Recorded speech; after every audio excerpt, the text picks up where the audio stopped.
Hey folks, a lot of new riders are extremely interested in picking up the Ninja 300 as their first bike, just like I did. They seem to be following the same path that I did, and that's researching the hell out of it before they take a leap and buy one. A wise choice if you ask me. Conveniently for me anyway, my channel happens to be a resource that they're using in their research. In this video, we're going to go through some of the most common questions I get asked, and that you might be wondering as well. Is the Ninja 300 powerful and fast enough for the highways or freeways? In the summer months, I use my Ninja 300 daily on the highway, and my ride is very comfortable. I travel 65 kilometers, or about 40 miles, each way to and from work daily, and I have no concerns with regards to the bike's capabilities on the highway.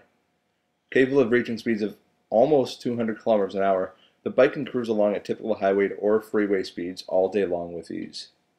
As the bulk of my mileage comes from the highways, I did change my front sprocket, which was only a $15 to $20 upgrade, to give me slightly lower RPMs and better fuel mileage. I don't feel this upgrade is necessary, but at such a low cost, why not? Does the Ninja 300 have enough passing and merging power on the highway or freeway? In terms of merging and passing power, it depends what you're comparing it to. For practical purposes, my answer again is yes. If you compare it to 600 class bikes like many seem to do, then obviously it's not going to compare. But if you're like me and have been driving cars for a while, you'll likely be pleasantly surprised with the bike's capabilities here. Look at it this way. If you weren't looking at bikes but instead of cars or trucks, and you were contemplating, let's say, a 2000 Porsche Boxster, or a Dodge Ram with a Hemi engine, would you be concerned with their passing and merging capabilities? The Ninja 300 is actually more capable in 0 to 60 times than these vehicles, and as such is perfectly capable for any practical everyday use. It will require you to downshift as the power band is in the higher RPMs, but to me that's a non-issue. Would it be nice to have more passing power? Sure, it could be nice, but it's not necessary. I'm looking for a bike that I can commute with. Is the Ninja 300 good for this? In terms of commuting, the bike does well.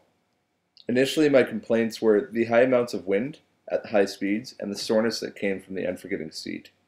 These can both be easily overcome by getting a bubble windscreen and a seat upgrade, but I just toughed it out and I got used to it, and it doesn't seem to be an issue anymore.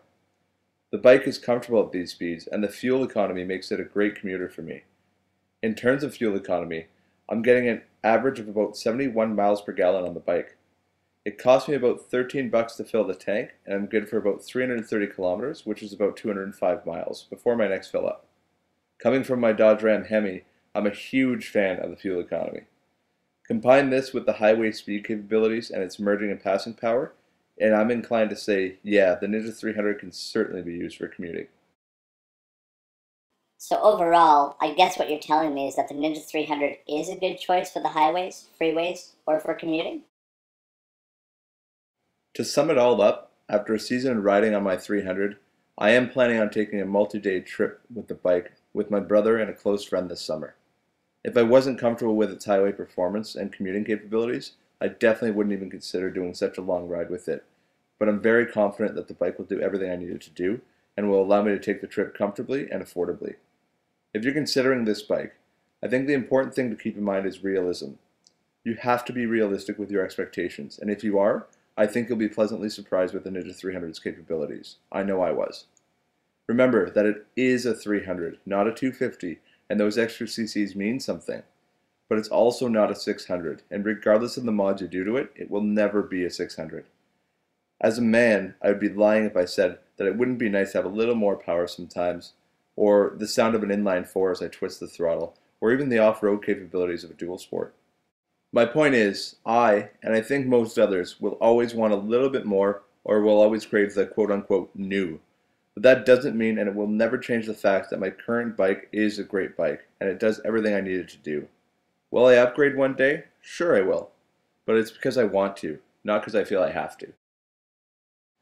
If you've got any questions or you want to share your thoughts, please just drop a comment below. And as always, if you like this video at all, even the slightest, even if you just didn't mind it, can you do me a massive favor and just hit the like button? If you haven't yet subscribed, now might be a good time to do that because it's going to be a big year in terms of riding and video making. If you have subscribed, thank you, and keep being awesome. Thanks for watching, everyone. The writing season's almost here, and if you're half as excited as I am, we've got a lot to look forward to. Until next time, keep on keeping on.